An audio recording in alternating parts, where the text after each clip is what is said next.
नमस्कार मेरे प्यारे साइंस लवर्स, आई होप आप सब बढ़िया, एकदम मस्त, एकदम ढिंचैक। So Nidhi ma'am is back with another session जहां हम बात कर रहे हैं कि एटम कैसा है, कैसा दिखता है और क्या क्या थ्योरीज आई, कॉन्सेप्ट्स आए जिन्होंने अल्टीमेट जो हमारा एटम का मॉडल है उसको कंक्लूड किया। Right, so very good evening to all of you and today we are going to learn एक ऐसा मॉडल एटम का जो बहुत ही, जिसे कहेंगे, इंपॉर्टेंट मॉडल है for NACGS and also for science, because इसने एक स्टेपिंग स्टोन रखी फ्यूचर मॉडल्स के लिए।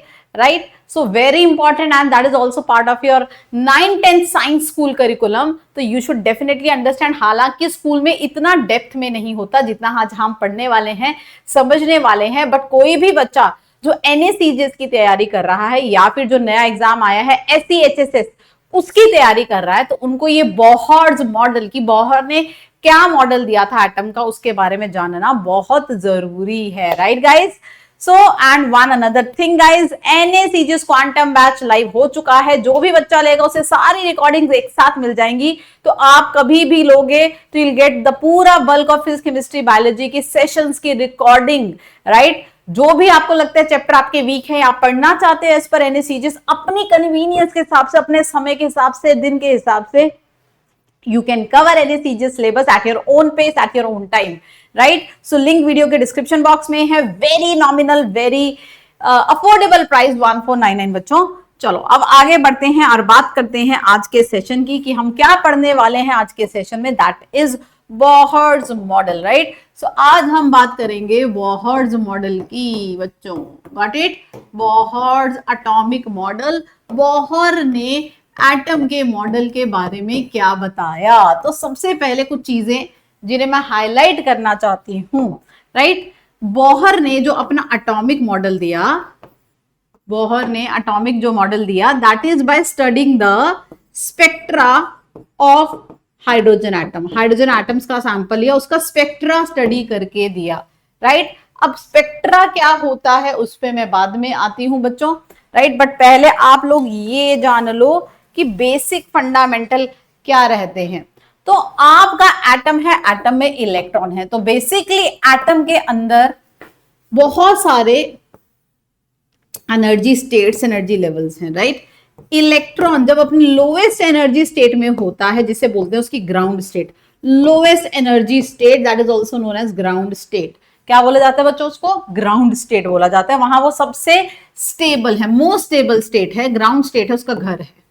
जैसे ही इस इलेक्ट्रॉन को तुम एनर्जी दोगे in the form of radiation, जैसे ही इसने कुछ एनर्जी एब्जॉर्ब की, इसने एनर्जी गेन कर ली, तो ये अपना घर छोड़ के किसी हायर एनर्जी स्टेट की जितनी एनर्जी एब्जॉर्ब की है उस हिसाब से किसी हायर एनर्जी स्टेट में चला जाता है, जिसे बोलते हैं उसकी excited state.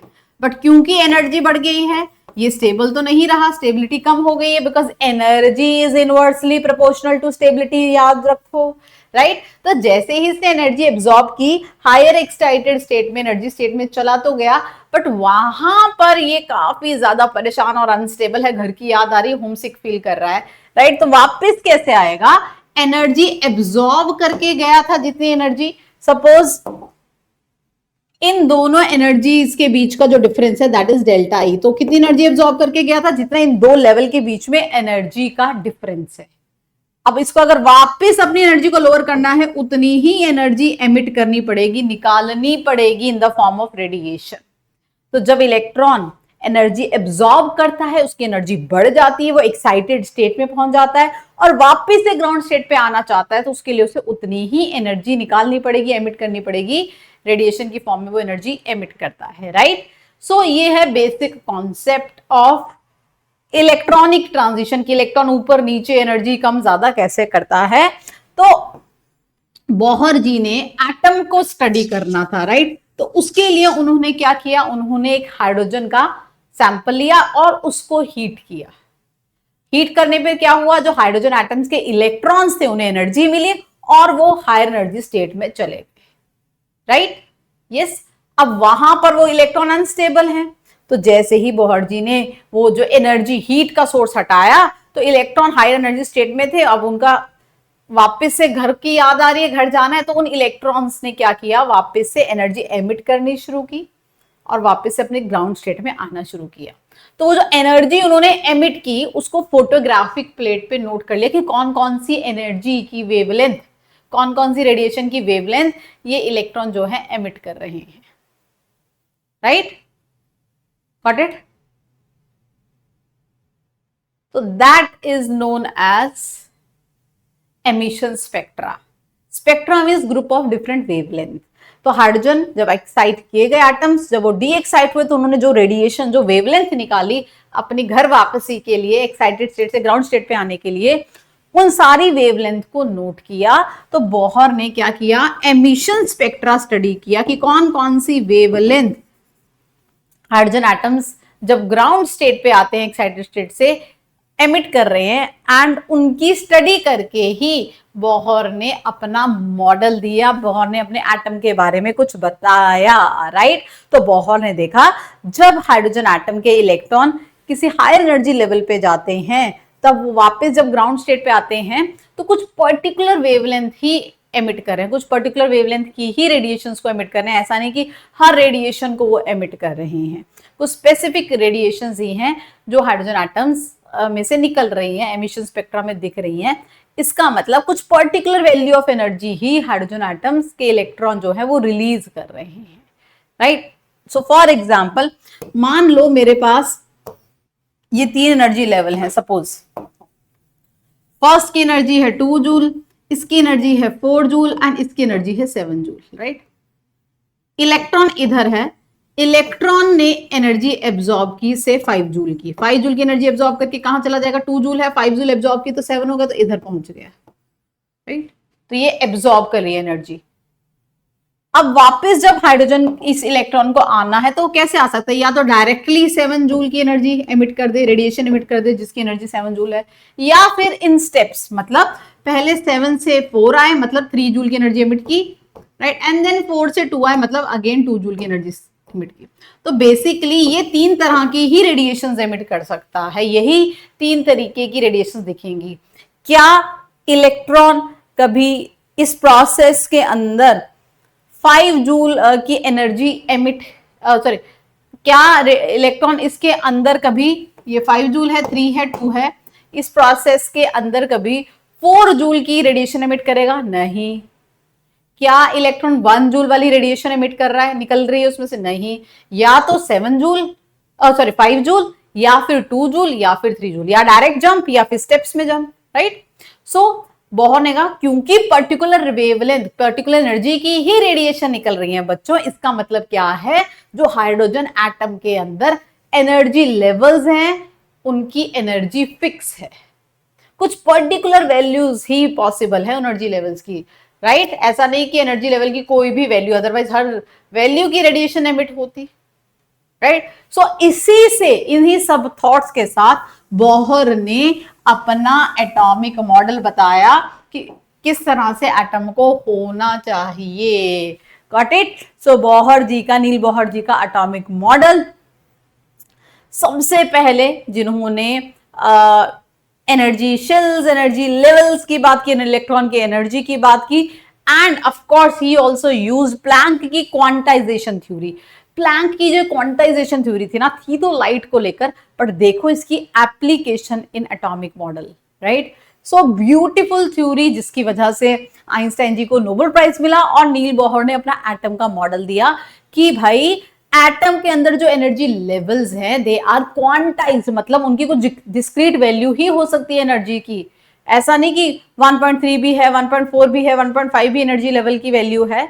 So in atom there are energy levels having certain fixed values of energy, right? That is quantization, concept of quantization. तो आपने अगर मेरा concept of quantization वाला लेक्चर मिस किया है तो उसको जरूर देखना। प्लैंक की क्वांटम थ्योरी को इलेक्ट्रोमैग्नेटिक थ्योरी में पढ़ाया है मैंने, ईएम थ्योरी के अंदर प्लैंक की क्वांटम थ्योरी, क्योंकि that is important, very very very important, because उसी से फ्यूचर सभी मॉडल्स आए हैं। राइट, सो लेट्स सी कि बोहर जी के क्या क्या पोस्टुलेट थे, बोहर ने क्या क्या बोला था अपने एटम के बारे में। चलो, okay, so the first is the electrons in the atom can move around the nucleus. So center में न्यूक्लियस है और इलेक्ट्रॉन मूव कर रहे हैं सर्कुलर मोशन में अराउंड दैट न्यूक्लियस, एंड दो circular path they are fixed, उनकी एक फिक्स्ड एनर्जी है, पाथ भी फिक्स, उन्हें बोलते हैं ऑर्बिट्स या फिर स्टेशनरी स्टेट्स या फिर energy levels, energy shells, KLMN, right? तुमने नाम सुना होगा 9th-10th में। K shell means first shell, L shell means second shell, M shell means third shell. So in an atom, electrons are revolving around the nucleus in a fixed circular path known as orbits. Orbits में electron घूम रहे हैं बच्चों, right? लगातार fix circular path है जहां पर electron हमारे घूम रहे हैं। परफेक्ट है? यस। और उन पाथ की जो एनर्जी, उन सर्कुलर ऑर्बिट्स की जो एनर्जी है फिक्स है, मतलब उसमें जो इलेक्ट्रॉन घूम रहा है that is having some particular energy depending upon कौन से ऑर्बिट में घूम रहा है। प्लीज सी, सेंटर में nucleus, electrons are revolving around the nucleus, इनको हम energy level, shell, stationary states कुछ भी बोल दे, राइट?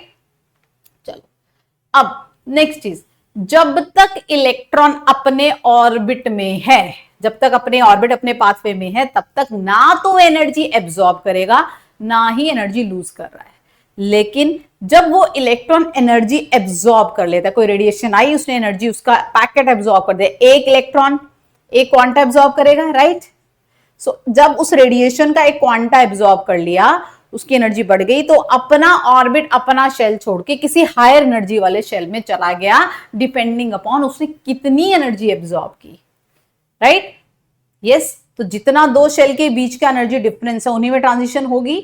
सपोज इलेक्ट्रॉन ने एनर्जी एब्सॉर्ब की, that is equal to the energy difference between first shell and third shell. Electron was in first shell और उसने इतनी एनर्जी एब्सॉर्ब की कि वो थर्ड शेल की एनर्जी पे पहुंच जाए, राइट? तो that electron will move to third shell, तो एनर्जी एब्सॉर्ब करेगा अपना शेल छोड़ के हायर एनर्जी शेल, जिसे क्या बोलते हैं, एक्साइटेड स्टेट, उसमें पहुंच जाएगा, राइट? अब अगर उसको डी एक्साइट होना है, वापस आना है, तो उतनी ही एनर्जी एमिट करनी पड़ेगी। तो you can see the animation here guys, ये रही एनिमेशन।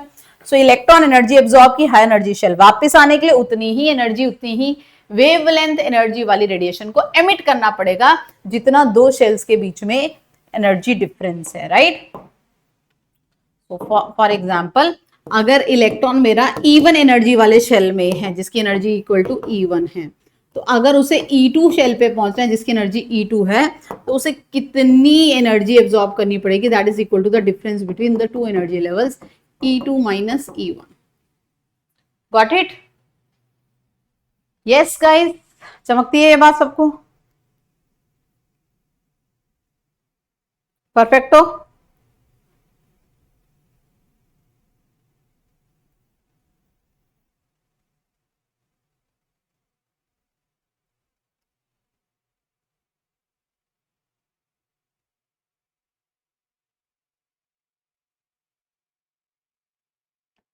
यस, ओके, डन है?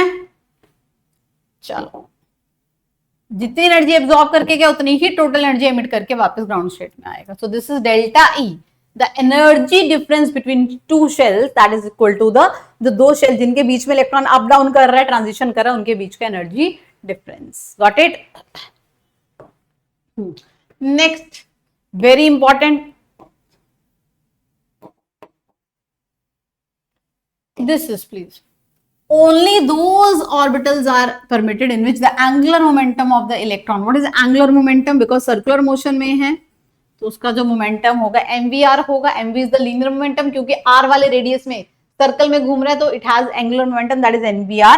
तो बोहर ने कहा सिर्फ वही ऑर्बिट पॉसिबल है, या फिर ये कहो कि इलेक्ट्रॉन जिस ऑर्बिट में घूम रहा है, n is the number of orbit और नंबर ऑफ शेल, तो उसका जो एंगुलर मोमेंटम होगा that is integral multiple of h/2π। मतलब अगर इलेक्ट्रॉन फर्स्ट शेल में घूम रहा है तो उस इलेक्ट्रॉन का angular momentum that is mvr is equal to 1h/2π। अगर वो सेकंड शेल में तो इट विल बी n की वैल्यू विल बी 2h/2π। मतलब इलेक्ट्रॉन जिस ऑर्बिट में घूम रहा है उसका एंगुलर मोमेंटम उस ऑर्बिट के हिसाब से होगा, h/2π, 2h/2π, 3h/2π। मतलब the angular momentum has fixed values, right?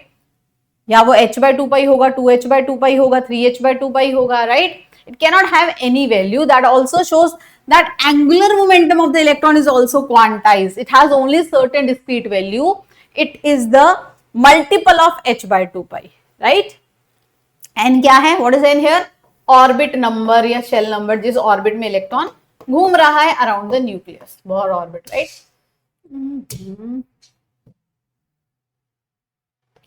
n is orbit number. Got it, guys? So this is very very important and let me tell you, बहुत सही बात की, करेक्ट है, आज भी करेक्ट है, but this was also one of the reason for the failure of Bohr model. जब Bohr से पूछा गया व्हाई दिस इज हैपनिंग, ऐसा क्यों होता है कि इलेक्ट्रॉन जब घूम रहा है तो उसका जो एंगुलर मोमेंटम है that is integral multiple of h by 2 pi, तो बोहर के पास इसकी एक्सप्लेनेशन नहीं थी. दो it is a correct fact, आज भी सही है, ये बात बिल्कुल सही है, इसमें कोई गलती नहीं है, but Bohr could not explain the reason behind it कि ऐसा क्यों हो रहा है. तो because of the lack of explanation behind this fact, वो एक बहुत ड्रॉबैक बना बोहर के मॉडल के लिए, right? But this is very important. Questions are being asked कि what is the angular momentum of electron in third orbit, fourth orbit. You just need to put n की value equal to orbit number h by 2 pi. Got it, guys? चलो चमका. तो भाई एक चीज बिल्कुल ध्यान दो, अगर आप NACJ से एस्पिरेंट हो तो ट्रस्ट मी, ये कोई भी कॉम्पिटेटिव एग्जाम दे रहे हो तो सबसे जो रोल रहता है ना, इंपॉर्टेंट रोल रहता है, दैट इज मॉक टेस्ट का.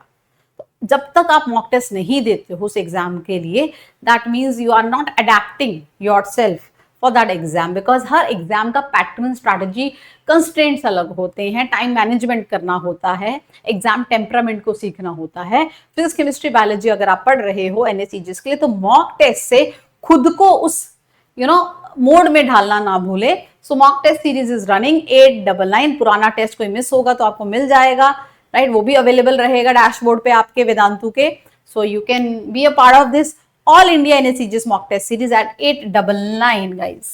चलो अब बात करते हैं. अच्छा, उससे पहले अब एक चीज इंपॉर्टेंट मैं बता दूं, क्योंकि बोहर ने जो भी बातें कही अपने एटॉमिक मॉडल के अंदर, राइट, वो बेस थी हाइड्रोजन एटम्स की स्टडी पे, राइट? तो please keep in mind guys, क्योंकि बोहर की सारी बातें, ये जो भी उसने ऑब्जर्वेशन दी, कैसे दी guys? By studying the emission spectra of hydrogen atom. And hydrogen atom में कितने इलेक्ट्रॉन होते हैं? Single electron, right? So hydrogen atom has a single electron. So always keep in mind कि जो बोहर का मॉडल है, Bohr's atomic model, Bohr's model, वो जो भी उसने बोला, that is only applicable to those species which has single electron, right? तो बोहर का एटॉमिक मॉडल किस पे एप्लीकेबल है? सिर्फ उन्हीं स्पीशीज पर एप्लीकेबल है which has single electron.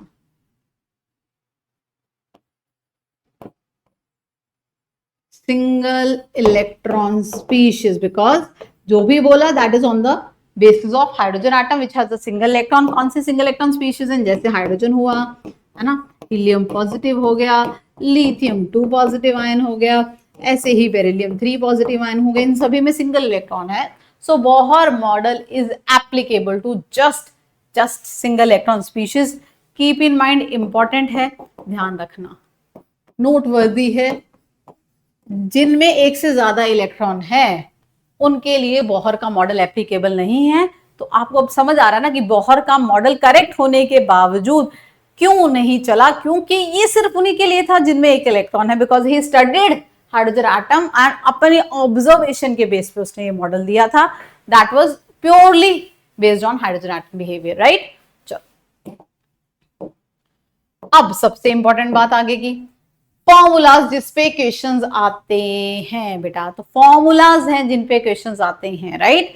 Yes, तो फॉर्मूलाज जिन पे क्वेश्चन पूछे जाते हैं. Got it? So yes, formulas जिन पे क्वेश्चंस आते हैं बच्चों, अब हम वो करने वाले हैं, बोहर मॉडल के इंपॉर्टेंट फॉर्मूलाज. तो सबसे पहले हम बात करते हैं, किसकी बात करते हैं?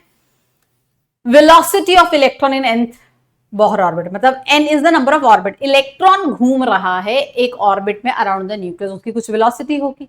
तो उस वेलोसिटी का क्या फॉर्मूला है वो? So the velocity of electron in nth orbit is 2.18 into 10 raised to power 6z by n meter पर सेकेंड। इन सभी फॉर्मूला में z क्या है? Atomic number. And what is n here? Orbit number. कौन से ऑर्बिट कौन से शेल में है? तो बहुत इंपॉर्टेंट फॉर्मूलाज है, अब सबको आने चाहिए। सो velocity of electron in nth Bohr orbit is 2.18 into 10⁶ z by n meter पर सेकेंड, राइट? तो 2.18 into 10⁶ z is atomic number. Suppose hydrogen है तो 1, हीलियम पॉजिटिव है तो 2, लिथियम 2 पॉजिटिव है तो 3, n is the orbit number. किस orbit में वो जो इलेक्ट्रॉन घूम रहा है उसकी वेलोसिटी निकालनी है, right? Very very very important formula, noted down, learn होने चाहिए। Next is radius of nth Bohr orbit. भाई किस ऑर्बिट का क्या रेडियस है? फर्स्ट ऑर्बिट का, सेकंड ऑर्बिट, थर्ड ऑर्बिट क्या रेडियस है? उसके लिए फॉर्मूला है r is equal to 0.529 n square by z angstrom. Angstrom में दिया है, angstrom is 10⁻10 meter. 1 angstrom is 10⁻10 meter. आपको मैंने पहले भी बताया है बच्चों, तो देख लो भाई। अगेन n है, z है, n इज ऑर्बिट नंबर। किस ऑर्बिट का रेडियस निकाल रहे हो? z किस सिंगल इलेक्ट्रॉन स्पीशीज के लिए निकाल रहे हो? Got it? Very important formula. मैं स्क्रीन से साइड हो रही हूं तो आपको जरूर जरूर जरूर नोट करना चाहिए इन फॉर्मूलाज को। Very very very important guys, you should not be missing these formulas, right guys? Quickly note.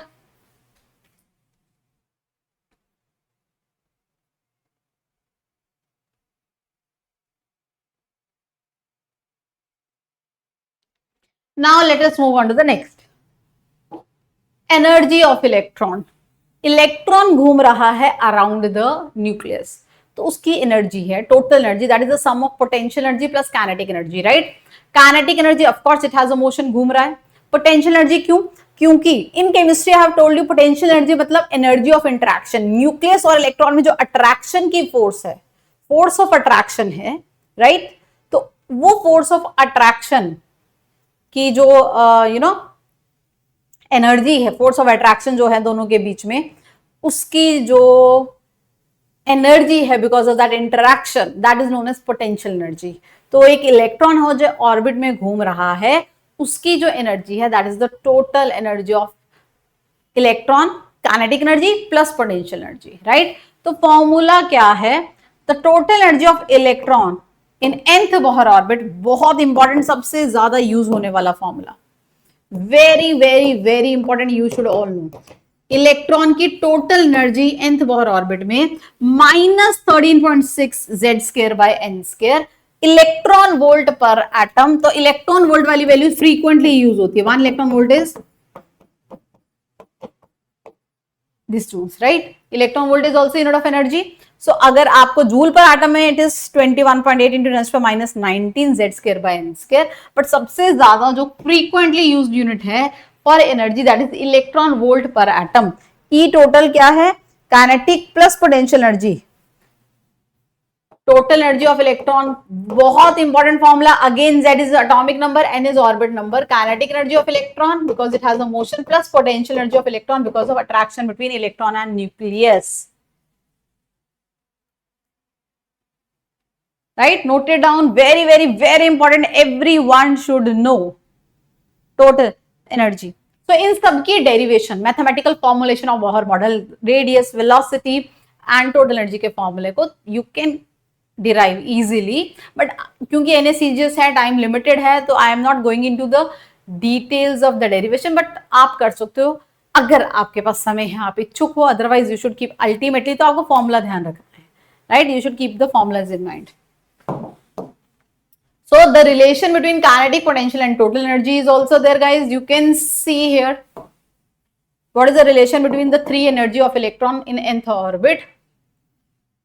So kinetic energy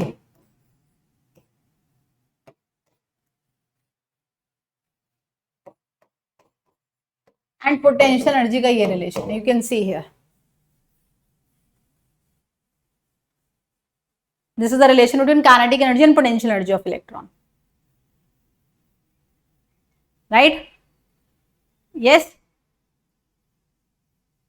And you can see the formula. Total energy of electron is minus of kinetic energy. Kinetic energy का formula minus करोगे, you'll get the total energy. yes,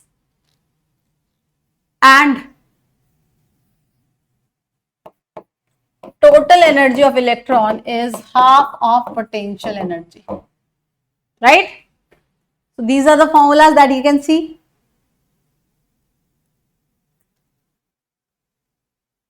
The relation between kinetic energy of electron, potential energy of electron, and the total energy of electron.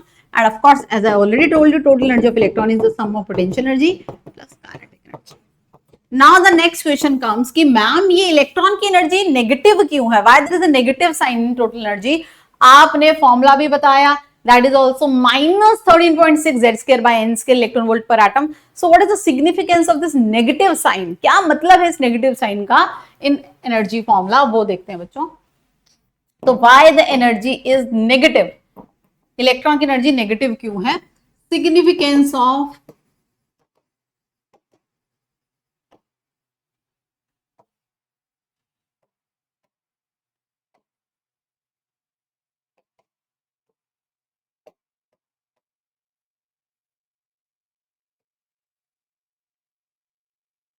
Right, significance of negative energy. क्यों है negative energy? तो चलो, एक electron है जो free state में, free state मतलब ना कोई अट्रैक्ट कर रहा है उसे, ना कोई रिपेल कर रहा है, नो अट्रैक्शन नो रिपल्शन, एकदम मस्त फ्री. तो उसकी जो एनर्जी है that is taken to be zero. तो फ्री स्टेट में जब इलेक्ट्रॉन किसी तरह की अट्रैक्शन या रिपल्शन फील नहीं कर रहा होता तो हम मानते हैं कि उस इलेक्ट्रॉन की जो एनर्जी है दैट इज जीरो. नाउ आपने इस इलेक्ट्रॉन को कहां लिया है? एक ऐसे फील्ड में जहां पर उस पर इलेक्ट्रॉन पे न्यूक्लियस की अट्रैक्शन है, मतलब उसको एक पॉजिटिव चार्ज के करीब ले आए जहां पर वो एक पॉजिटिव चार्ज की अट्रैक्शन फील कर पा रहा है. तो पहले उसकी एनर्जी जीरो थी, उस पर कोई अट्रैक्शन रिपल्शन नहीं थी. अब आप उसको एक ऐसे जोन में ले आए जहां पर वो अट्रैक्शन फील कर रहा है. अट्रैक्शन मीन स्टेबल हो रहा है ना, अट्रैक्शन मीन स्टेबिलिटी. अट्रैक्शन मतलब क्या है? अट्रैक्टिव फोर्सेस हैं, अट्रैक्शन है, इसका मतलब स्टेबिलिटी बढ़ गई उसकी. अगर वो स्टेबल हो गया तो मतलब उसकी एनर्जी कम हो गई, because energy is inversely proportional to stability, right? क्योंकि न्यूक्लियस के पास आने से, अट्रैक्शन होने से उसकी स्टेबिलिटी बढ़ गई तो उसकी एनर्जी कम हो गई. तो एनर्जी कम हो गई, पहले एनर्जी जीरो थी, अब जीरो से कम क्या होगी? तो नेगेटिव वैल्यू जाएगी, right? So that is the significance of negative sign in the formula of energy. तो बच्चों नेगेटिव क्यों है एनर्जी की वैल्यू? बिकॉज दैट शोज कि electron is being attracted by the nucleus, तभी वो एटम के अंदर है, तभी एटम के अंदर होल्ड है, न्यूक्लियस का होल्ड है, उसपे पकड़ के रखा है उसको, राइट? यस. अगर वो एटम से बाहर चला जाए इलेक्ट्रॉन, मतलब उसकी एनर्जी जीरो. अगर तुम इलेक्ट्रॉन का एटम से बाहर निकाल दोगे तो बाहर पहुंचाना मतलब इलेक्ट्रॉन की एनर्जी को जीरो करना, क्योंकि बाहर निकल गया तो ना अट्रैक्शन है ना रिपल्शन है. That in that free state energy of electron is taken to be zero. Got it guys? Yes, that is why the energy of electron is negative. तो ये सारे फॉर्मूलाज हैं बोहर के. You should keep in mind, please prepare the cheat sheets, quick revision notes इन सभी formula के. ध्यान से इन सभी फॉर्मूला के, total energy, potential energy, kinetic energy, radius of electron, velocity of electron. Now frequency is 1/t, right? And time is, तुम्हें पता है, speed is distance upon time. तो 1/t is speed by distance. तो velocity by distance, एक circle लगाने में कितना distance cover कर रहा है? 2πr, right? Velocity upon distance 2πr, circumference of the circular orbit, that will give you frequency. Frequency is just the reciprocal of time period. तो आप ये भी फॉर्मूला, कई बार फ्रीक्वेंसी भी पूछ लिया जाता है, फ्रीक्वेंसी ऑफ रेवोल्यूशन, कि एक सेकंड में कितने चक्कर काट रहा है तुम्हारा इलेक्ट्रॉन उस ऑर्बिट में around the nucleus. Yes, so please note down these formulas. They all are super super duper important formula that you should not be missing guys. What it? Yes, perfect है. तो ये सारे formulas बेटा सबको, radius, velocity, energy, frequency, सबको याद होने चाहिए. And also now the next, कि क्या क्या हाइड्रोजन के एनर्जी लेवल्स हैं. तो सबको हाइड्रोजन की जो एनर्जी है, energy of electron 13.6 z² by n². For hydrogen atom at least first 5 orbit, first 5 shells की एनर्जी आपको याद होनी चाहिए, राइट? फॉर हाइड्रोजन की अगर मैं बात करूं, z is 1, तो n = 1 पुट करो, you will get the energy for the first shell, that is -13.6. ऐसे ही n equal to 2, 3 and so on. Please put the values and you should remember hydrogen atoms की first 5 shells की energy. तो first shell की energy -13.6 electron volt, second की -3.4 electron, third -1.5, fourth -0.5 and then -0.54. So ये value you should keep in mind to make. देखो formula याद है तो वैल्यू तो निकाल ही लोगे, but why to waste time ना गाइस. इतनी बार यूज होगा, तुम्हें ऐसे याद करने की जरूरत नहीं. इतने क्वेश्चन सॉल्व हो जाएंगे, होने चाहिए कि ये वैल्यू अपने आप ही याद हो जाए. राइट, इट्स नेवर अबाउट कि तुम रट्टा मार रहे हो बैठ के. It is about solve the questions. You will ultimately remember these values. एक बार सॉल्व करोगे, 2 बार करोगे तो अपने आप तीसरी बार जब यूज होगी फॉर्मूला में, इक्वेशन में वैल्यू, तो याद हो जाएगी. Yes, remember, keep in mind, note, ताकि समय ना. फॉर्मूला वही है, E is equal to -13.6 Z square by N square. Z is 1 for hydrogen atom, N is number of shell or number of atom. Got it? Yups.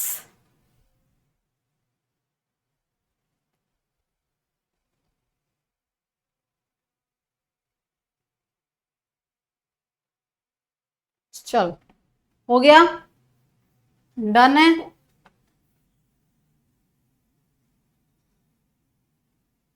Now ionization energy. मान लो electron जो है, ये रहा मेरा hydrogen atom, ठीक है, ये रहा उसका फर्स्ट शेल, एक इलेक्ट्रॉन होता है. और तुम्हें पता है अभी फर्स्ट शेल में मैंने बताया एनर्जी कितनी इलेक्ट्रॉन की, -13.6 electron volt per atom.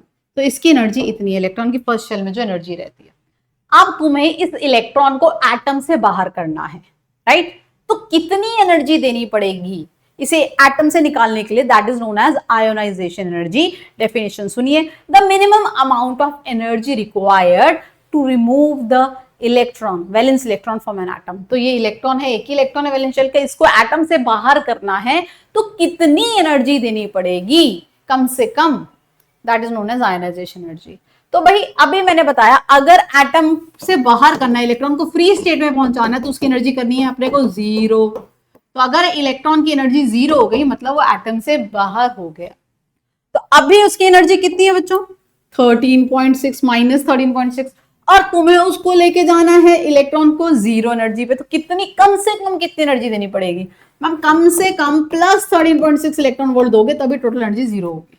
-13.6 electron की है, +13.6 दोगे तो उसकी एनर्जी हो जाएगी 0. मतलब वो एटम, इलेक्ट्रॉन जो है एटम से बाहर आ जाएगा. तो this is known as ionization energy. और you can also call it binding energy, जिस एनर्जी से बाइंड हुआ है न्यूक्लियस के साथ एटम के अंदर. तो -13.6 इलेक्ट्रॉन की एनर्जी है, फर्स्ट ऑर्बिट की एनर्जी है उसमें. तो उसको अगर इलेक्ट्रॉन को निकालना है तो हमें +13.6 एनर्जी देनी पड़ेगी, right. So that is the ionization energy to make the total energy 0, because free state, बाहर मतलब 0. So this is the concept of ionization energy. तो अगर इलेक्ट्रॉन मान लो सेकेंड शेल में हाइड्रोजन एटम के, तो उसको बाहर निकालने के लिए कितनी एनर्जी देनी पड़ेगी? सेकेंड शेल में इलेक्ट्रॉन की एनर्जी क्या है? -3.4 इलेक्ट्रॉन वोल्ट. तो अब अगर उसे इलेक्ट्रॉन को एटम से बाहर करना है मुझे, तो मुझे उसे +3.4 इलेक्ट्रॉन वोल्ट एनर्जी देनी पड़ेगी. I hope I am clear guys.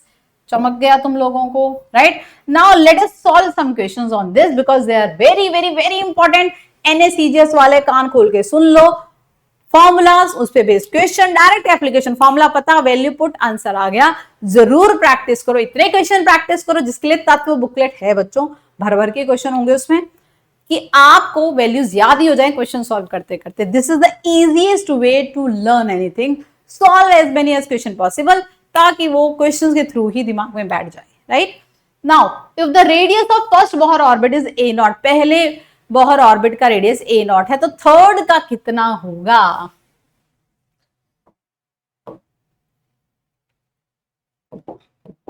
तो radius 0.529 n square by z angstrom. This is the formula.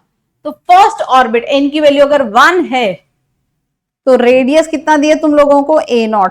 तो अगर z तो सेम ही रहेगा, तो अगर n की वैल्यू 3 हो जाती है तो कितना रेडियस आएगा? z is same because we are talking about the same atom. तो एटॉमिक नंबर z तो सेम ही है.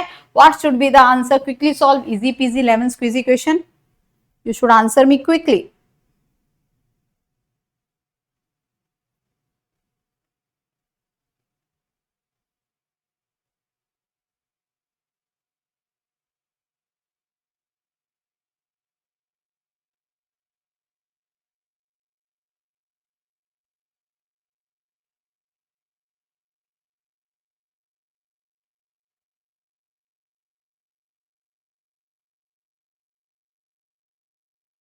Yes guys, got it?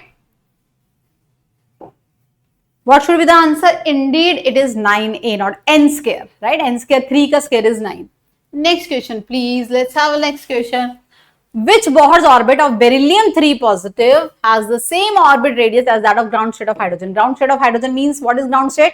जो उसका shell होता है, घर होता है, तो मतलब ground state of hydrogen means n equal to 1 और hydrogen के z equal to 1. Now आपको निकालना है बेरिलियम 3 पॉजिटिव के लिए. बेरिलियम 3 पॉजिटिव के लिए z equal to बेरिलियम है, राइट? बस आपको बताना है कि बेरिलियम के किस ऑर्बिट का उतना ही रेडियस होगा जितना कि हाइड्रोजन के फर्स्ट ऑर्बिट का रेडियस है. यस, तो formula again the same.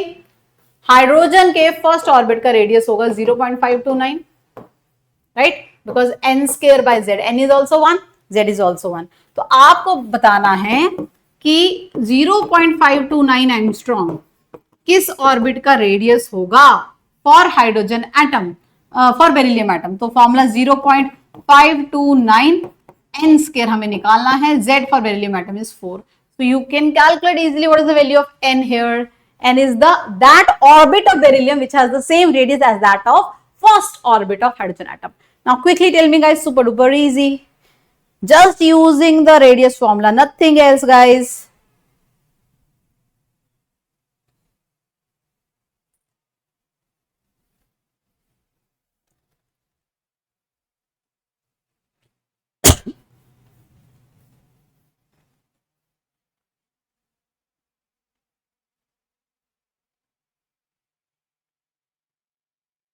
Of course the answer is 2, n is 2, right? I hope you could do it easily, super duper easy, you can check. Okay, now the next question.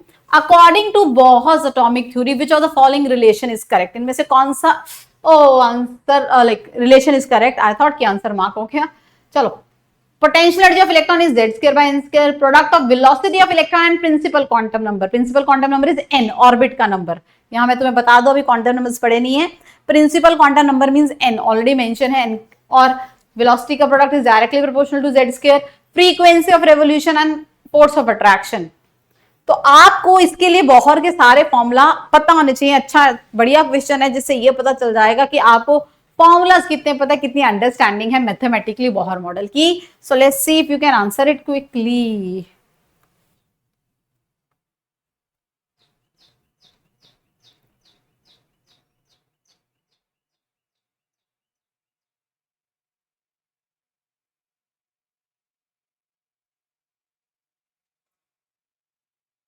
Yes guys, let's check. So indeed the answer is frequency of revolution, that is the reciprocal of time period, जिसका formula मैंने table में दिखाया था, कहा भी था, पता होना चाहिए. That is directly proportional to z square and inversely proportional to n cube. Z is atomic number, n is orbit number in all these formulas guys, right? Yes. So you can check here guys. Okay, now what are the limitations of Bohr model? कहां और क्यों नहीं चला Bohr model? सबसे पहली बात, जैसे मैंने बोला, Bohr model is only applicable for single electron species, जो बहुत लिमिट कर देता है इस मॉडल को, राइट? एंड सेकेंड, जैसे मैंने बोला, एंगुलर मोमेंटम की जो क्वांटाइजेशन है, क्यों mvr is equal to nh/2π है, वो भी बोहर एक्सप्लेन नहीं कर पाया, राइट? एंड बोहर का मॉडल बेस्ड था स्पेक्ट्रा की स्टडी पे. याद है, बताया था, एमिशन स्पेक्ट्रा देखा था, फोटोग्राफिक प्लेट पे जो वेवलेंथ आई थी वो ऑब्जर्व की थी हाइड्रोजन एटम्स के लिए. बट वही स्पेक्ट्रा को अगर इलेक्ट्रिक और मैग्नेटिक फील्ड की प्रेजेंस में लिया जाए तो वो जो एक वेवलेंथ है वो मल्टीपल वेवलेंथ में, मल्टीपल फाइन लाइंस में स्प्लिट हो जाती है. तो ऐसा क्यों होता है वो भी बोहर जी एक्सप्लेन नहीं कर पाए थे. तो the splitting of spectral line, spectral line means वो स्पेक्ट्रा पे जो लाइंस आई हैं, वेवलेंथ आई हैं, in the presence of electric field, उसे बोला जाता है स्टार्क इफेक्ट. तो स्टार्क इफेक्ट और जो मैग्नेटिक फील्ड में स्प्लिटिंग होती है उसे बोलते हैं ज़ीमन इफेक्ट. तो इनको वो एक्सप्लेन नहीं कर पाया था, right? Later on de Broglie concept, Heisenberg principle, ऐसी चीजें आई जिससे बोहर का मॉडल फेल हो गया, राइट? सो और इलेक्ट्रॉन की एनर्जी, मल्टी इलेक्ट्रॉन सिस्टम, कुछ भी बॉन्डिंग, केमिकल बॉन्ड कैसे बनता है दो एटम्स के बीच में, ये कुछ भी एक्सप्लेनेशन नहीं दी गई बोहर मॉडल में. सो that is why the Bohr atomic model failed. थोड़ी सी मॉडिफिकेशन की बोहर के एटॉमिक मॉडल में, सोमरफेल्ड नाम के साइंटिस्ट ने, उसने क्या किया, सर्कुलर ऑर्बिट जो दिए थे बोहर ने, उनको रिप्लेस कर दिया इलिप्टिकल ऑर्बिट से। But yes, because of the similar kind of drawbacks, Sommerfeld का भी वो एटॉमिक मॉडल नहीं चल पाया, राइट। बट बहुत ज्यादा क्रेडिट बोहर को जाता है क्वांटाइजेशन के कॉन्सेप्ट को इंट्रोड्यूस करने में, right, in atomic model. And एक और चीज बच्चों, जो ये बोहर मॉडल से रिजल्ट्स आते हैं ना, रेडियस, वेलोसिटी, एनर्जी, सारी values, they are applicable for hydrogen atom, they are correct. Even present atomic model also gives the same result, right, जो हाइड्रोजन एटम के लिए बोहर मॉडल ने दिए हैं। तो कोई गड़बड़ नहीं है कहीं रिजल्ट्स में, इट इज जस्ट दैट बहुत सारी चीजें अनएक्सप्लेन्ड रह गई, विद क्वेश्चन मार्क रह गई, जिसकी वजह से बोहर का मॉडल इतना सक्सेसफुल नहीं हो पाया। और सबसे बड़ी जो लिमिटेशन थी कि भाई ये सिर्फ एक इलेक्ट्रॉन के लिए एप्लीकेबल है, एक से ज्यादा इलेक्ट्रॉन में तो हम बोल ही नहीं सकते हैं, right. So these are the limitations of Bohr atomic model. तो बच्चे जो भी तैयारी कर रहे हैं किसी भी कॉम्पिटेटिव एग्जाम की, चाहे वो एनएससी जैसे, SEHSS है या जेईई नीट टारगेट कर रहे हैं, बोहर एटॉमिक मॉडल और उससे related formulas, they are super duper important. आपको बिल्कुल ध्यान रखने चाहिए, बिल्कुल भी इन फॉर्मूलाज को मिस नहीं करना चाहिए, राइट। तो अगर आप चाहते हो आप स्कोर अच्छा करो केमिस्ट्री में, तो this is one important model that you should not B skipping, right? So that's all for today guys, and this is your homework question guys. Please take a note and do write your answer in the comment section. जरूर लिखा करो, पता चलता है कि बच्चा पढ़ रहा है, तैयारी कर रहा है और पढ़ना चाहता है। Okay guys, so the ratio of ionization energy of hydrogen and beryllium 3 positive is, चलो, so that's all for today guys. And बच्चों ध्यान रखो, अगर तुम SEHSS एग्जाम के बारे में अभी भी नहीं जानते हो, तो मतलब तुमने खुद को एक डेंजर जोन में डाल लिया है। तुम मिस करने वाले हो एक biggest opportunity of the year को, जो इसी साल इंट्रोड्यूस हुई है। आप लकी हो। कोई भी बच्चा जिसने 10th क्लास पास नहीं की है, उसके लिए ये एग्जाम है, साइंस और मैथ्स का एग्जाम है, कॉम्पिटिटिव एग्जाम है, on the lines of NTSC हम कह सकते हैं, राइट। तो ऑब्जेक्टिव पैटर्न खुद को एक्सपोज करने का, कंपटीशन से, real competition, national level competition से अच्छी अपॉर्चुनिटी है खुद की बेंचमार्किंग करने का, सीखने का, राइट। तो अगर आप अभी भी standard examination in high school science, जिसमें साइंस और मैथ्स दोनों आने वाला है, मिस किए है नोटिफिकेशन, आपको नहीं पता है, तो इस चैनल पे वीडियोस मिल जाएंगी, इस एग्जाम के बारे में जानो और इसे जरूर टारगेट करो। Do not miss this opportunity. Batch already we are running, तो वीडियो के डिस्क्रिप्शन में इस बैच का भी लिंक मिलेगा if you are interested, right. And इस चैनल की फिलॉसफी है यंग एज पे तुम्हें साइंस से, रियल साइंस से एक्सपोज कराना, कॉन्सेप्ट क्लैरिटी देना, टॉपिक्स की डेप्थ में जाना और तुम्हारी जो क्यूरियोसिटी है, व्हाई, हाउ, उसको थोड़ा शांत करना, राइट, जो स्कूल करिकुलम नहीं कर पाता है बच्चों, और तुम्हारी 10th से 11th की साइंस की ट्रांजिशन को स्मूथ करना। तो अगर आप भी इसी कैटेगरी में लायक करते हो, जिसे साइंस पसंद है, साइंस करना चाहता है, पढ़ना चाहता है, this channel is for you. Do not forget to like, subscribe and share the channel, right? Bye, take care, God bless you all, keep learning, keep growing, let's bring gold for India guys, bye.